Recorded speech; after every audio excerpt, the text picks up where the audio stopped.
नमस्कार दोस्तों, स्वागत है आपका कक्षा 10 संस्कृत की एक और वीडियो में। दोस्तों, आज हम पढ़ने जा रहे हैं, अगर आपके पास परीक्षा अध्ययन है तो उसमें से मैं कुछ आपको इम्पोर्टेंट चीज़ें बता रहा हूँ और ये बता रहा हूँ आपको क्या पढ़ना है और क्या नहीं पढ़ना है, क्योंकि पेपर को हमारे पास कुछ दिन बचे हैं। बस अब 9 तारीख को हमारा पेपर है। तो हमें किस तरीके से पढ़ना चाहिए, परीक्षा अध्ययन को क्या क्या पढ़ना चाहिए और क्या क्या छोड़ना चाहिए, वो सारी चीज़ें आज हम देखते हैं। और सबसे पहले वो चीज़ें देखते हैं कि जो हम कम समय में पढ़ के और उनमें अच्छा खासा स्कोर कर सकते हैं। ठीक है, तो चलिए स्टार्ट करते हैं। और सबसे पहले देखते हैं हम कि देखिए, यह जो ब्लूप्रिंट आपको दे रखा है इसमें से सबसे पहले देखिए शब्द रूपाणी है और प्लस अव्यय है। तो शब्द रूपाणी प्लस अव्यय, 4 का शब्द रूपाणी और 2 का अव्यय, कितना हो रहा है? टोटल 6 नंबर हो रहा है। और इसमें से अगर मैं बताऊं आपको तो कहाँ पढ़ना है, तो देखिए स्टार्ट, देखिए देखिए जी, हमारे शब्द रूपाणी। अब इसमें क्या करना है आपको? आपको यह नहीं पढ़ना है क्योंकि इतना समय नहीं बचा है कि हम इनको लगा सकें, है ना। तो अब इनमें से आपको क्या करना है, देखिए यहाँ से इसका लास्ट पेज निकालिए आप। ये दे रखे हैं, देखिए इसमें से लिखा है जी वस्तुनिष्ठ प्रश्न।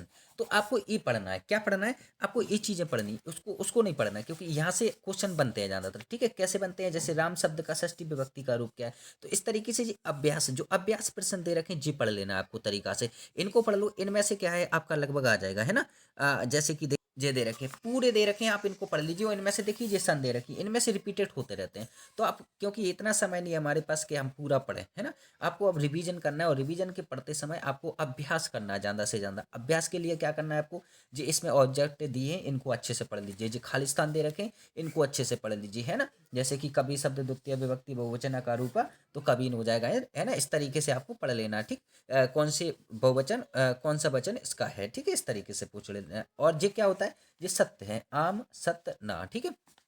अब इनको पढ़ लेना है। तो जो जोड़ी दे रखी है इसमें से जो जो ज़्यादातर पूछा जाता है, उसमें से सबसे ज़्यादा पूछा जाता है आपका जे बहुविकल्पीय वाले, ठीक है। जे इसके आंसर दे रखे हैं पूरे, ठीक है, उसके जोड़ी वाले के। और अब आते हैं अव्यय। तो अव्यय क्या है? अव्यय देखिए ध्यान से, जे अव्यय इधर आते हैं ना। अब इसमें से आपको ये नहीं पढ़ना है। क्या नहीं पढ़ना है? ये नहीं, देखो यहाँ देख लेना है। क्या पढ़ लेना है? जी चीजें। इसमें से खाली स्थान पूछा जाता है। ये देखिए डार्क दिख रहा है, अयम अपि पठामी। तो अपि पठामी मातृभूमि माताए भक्ति। अब इस ये पढ़ लिया आपने। यहाँ से क्या करना है फिर आपको? क्या करना है? जी जी, खालिस्तान पढ़ लेना है। देखिए यहाँ ध्यान से। अब इसी का क्या है, आपको वस्तुनिष्ठ प्रश्न आ रखा है, जैसे कि जे इसी का इसी में से बनेंगे। अब इधर आते हैं जी, आप पढ़ के जाइए, इनमें से आएंगे, ठीक है, इनसे बाहर नहीं जाएगा आपका, ध्यान रखना। इसी में से पूछा जाता है। पिछली बार भी परीक्षा देने में से बहुत ज़्यादा पूछा गया था, तो इस बार भी आपको इसी में से पढ़ना है, ठीक है। अब ये इसके वस्तुनिष्ठ प्रश्न बन जाते हैं, जी लिखे हैं, देखिए ध्यान से। ज़्यादा आपका क्वेश्चन पूछा जाता है, ठीक है। जे है, देखिए ध्यान से, इसको आप पढ़ लीजिए। ओके, जे आ गए, पूरे पूरे क्वेश्चन हैं आपके। आप इनको पढ़ लीजिए अच्छे से, इनमें से ही आपके आ जाएंगे, इनसे बाहर नहीं जाएगा, ध्यान रखना, ठीक है। देखिए इस प्रकार से क्वेश्चन आते हैं, जैसे 23 में पूछा गया था, अहम स्व ग्राम गमस्यामि इत्यस्मिन् पदे अव्यय अस्ति, ठीक है। तो इस तरीके से आपको पढ़ लेना है जी, ठीक है। आगे जाके जो खालिस्तान है आपके, खालिस्तान पढ़ लेना है इनको। इनसे बाहर आपका नहीं जाएगा, तो इनको अच्छे से आप लगाते जाइए। देखिए ध्यान से, अगर आपके पास परीक्षा देना तो आप उसमें से अच्छे से पढ़ लीजिए, है ना। और अगर नहीं है तो आप इसमें से आप वीडियो को रोक रोक के तरीके से इसको रिपीट कर करके पढ़ सकते हो। आप जैसे देखिए यहाँ ध्यान से, उपसर्ग है, उपसर्ग है। अब उपसर्ग हमारे पास इतना समय नहीं है कि हम पूरा डिटेल में पढ़ सके, तो आपको कुछ नहीं करना है। जैसे जे वाला दिया है, इसका देखिए ध्यान से, वस्तुनिष्ठ प्रश्न, प्राचार्य इसमें पदे उपसर्ग अस्ति। तो आपको यहाँ से इनको पढ़ लेना है, इनमें से आता है, पूरा आता है आपका, एक भी नंबर का बाहर नहीं जाएगा, ठीक है। लगभग पूरे फंस जाते हैं इसमें से, तो आप इनको अच्छे से लगाते जाइए जी। पूरे जितने दे रखे हैं इनको आप अच्छे से बढ़िया से लगा लीजिए, अभ्यास कर लीजिए इनके, ठीक है। देखिए ये दे रखे हैं। और हाँ, इसका खाली स्थान वगैरह सब कुछ देख लेना है आपको, छोड़ना कुछ भी नहीं है, ध्यान रखना।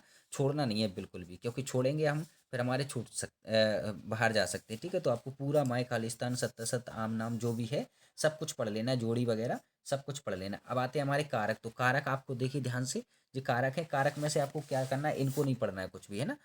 अब कारक में देखिए आपको क्या पढ़ना है, ध्यान से देखते चलना यहाँ से। जैसे कर्ता, कारक, प्रथमा विभक्ति, इनको आप पढ़ लीजिए एक बार। जैसे उपपद विभक्ति है ना, इस तरीके से क्रिया करने वाले को कर्ता कहते हैं। कर्ता में प्रथमा विभक्ति का प्रयोग होता है। जैसे राम पठति, तो राम कौन सा विभक्ति है? प्रथमा है ना। गीता नृत्यति, यानम चलती, रामा पढ़ता, गीता बनास्ती, यान चलता है ना। इस तरीके से इनको लगा लीजिए, इनमें से बाहर नहीं जाता, इनमें से फंस जाता है, तो आप एक बार इनको लगाते जाइए। कहने का मतलब ये है कि हमारे पास जो समय है वो क्या पढ़ना है आपको, वो क्लियर करना है, ठीक है। इनको अच्छे से पढ़ते जाइए। जैसे कर्म कारक है, द्वितीय विभक्ति होती है ना। फिर करण कारक तृतीय विभक्ति होती है ना। और चतुर्थ विभक्ति जैसे कि संपादन कारक चतुर्थ विभक्ति, इनके एग्जाम्पल आप पढ़ते जाओगे, आपको समझ में आ जाएंगे, ठीक है। जितना भी है आप देखिए, और जे देखिए इसमें से ज़्यादातर पूछे जाते हैं, जैसे कि जे श्री गणेशाय नमः, है ना, आपके कौन सी विभक्ति है जे पढ़ी जाती है, ठीक है। जे देखिए, ये ध्यान से राम मोहन है ना, सुरेशाय मोदम रोचते। तो जी आप पढ़ लेना, इनको एक बार अच्छे से मिला के पढ़ लेना। आपके पास देखिए, आप अपनी पुस्तक में से पढ़िए, है ना, मैं आपको बता रहा हूँ कि आपको क्या क्या पढ़ना है और क्या नहीं पढ़ना है, ठीक है।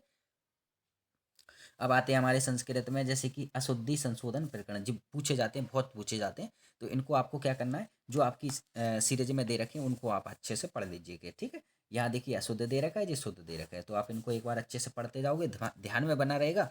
वहाँ क्या है कि सब कुछ दिया रहता है। संस्कृत की सबसे अच्छी बात क्या होती है, उसमें सब कुछ आपको दिए रहेंगे पेपर में, है ना, आंसर उसी में होता है, उसी में से छांट के लिखना होता है। तो आप अगर आप थोड़ा सा यहाँ पढ़ के जाओगे, आप अच्छे से इसका एक्सरसाइज करके जाओगे, तो आपको वहाँ ध्यान आ जाएगा, दिक्कत नहीं आएगी पढ़ने में, ठीक है। इनको सबको आप पढ़ लीजिए, ठीक है। देखिए जे आपको जे पढ़ लेना है, राम ग्रहण गच्छति, बाक में अशुद्ध क्या है, तो आपको है ना इस तरीके से जो मिला लेना है सारे। जे इनके सबके आंसर दे रखे हैं, इनको एक बार पढ़ते जाइए। देखिए देखिए एक्सरसाइज, यानी कि आपको अब तो अध्ययन करना है, टोटल पढ़ना है बस, है ना।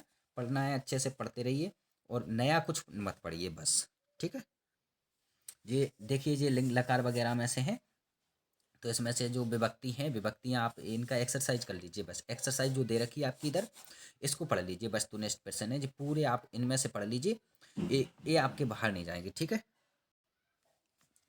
देखिए ये रखें, ठीक, ये पूरे दे रखे हैं, इनको अच्छे से पढ़ते जाइए और बस मिलाते जाइए। आंसर दे रखे हैं सबके, ठीक है। ये खालिस्तान है, खालिस्तान देखिए ध्यान से, ये सबके आंसर दे रखे हैं। ये आपके आम नाम हैं, ठीक है, और ये आपकी जोड़ी हैं, और ये जोड़ी के आंसर है। अब यहाँ देखिए आपको एक चीज़ और है, जे है ना, उभयपदी, जे लट लकार, जे पढ़ना है। अब इनमें क्या करना है, आपको कुछ नहीं करना है, इधर देखिए आप क्या करना है, आपको इधर पेज पलटेंगे अपन, इधर आए, और जो आपका जो अभ्यास है ना, यहाँ से जो वस्तुनिष्ठ है इनको पढ़ना चालू कर दीजिए। इनमें से आपके पूरे फंस जाते हैं, क्योंकि ये इतने ज़्यादा वस्तुनिष्ठ दे देते हैं कि इसी में से पूरे आ जाते हैं, ठीक है। तो आप वस्तुनिष्ठ लगा लीजिए, जे वाले, ठीक है, जे वाले पूरे लगा लीजिए, आपको पूरे फंस जाएंगे इसी में, ठीक है। कुछ अ, अलग पढ़ने की ज़रूरत नहीं है। देखिए यहाँ ध्यान से, ठीक है। तो ये चीज़ें पढ़ लीजिए बस, और क्या है, ये आपका हो गया, ओके। और ये आपके रिक्त स्थान है, ये पढ़ लीजिए। ये आम नाम है, सब देखिए ये रिपीटेड है, पूरी डेट डली हुई है, इनको अच्छे से पढ़ लेना, डेट वाले ज़्यादातर पढ़ लेना क्योंकि पूछे जाते हैं, ठीक है। ये दे रखे हैं, ओके। और ये अपठित गद्यांश पद्यांश वगैरह ये मैं बता ही चुका हूँ पिछली बार, कि कौन कौन से पढ़ना है, कितने इंपॉर्टेंट है, तो सारी चीज़ें आप बस इतना सा पढ़ लीजिए। देखिए परीक्षा अध्ययन में क्या होता है कि आपको वो पढ़ना है जो आपने पहले पढ़ रखा है, उनका अब आपको रिवीजन करना है, ठीक है। नया कुछ मत पढ़ना, नहीं तो हम वो भी भूल जाएंगे, हमारे पास समय भी नहीं बचेगा। तो इसलिए आप रिवीजन कर लीजिए अच्छे से, ठीक है। चलिए बस यहाँ तक आप वीडियो को लाइक कर दीजिए, चैनल को सब्सक्राइब कर दीजिए, और अपने दोस्तों को भी शेयर कर दीजिए, ठीक है। धन्यवाद।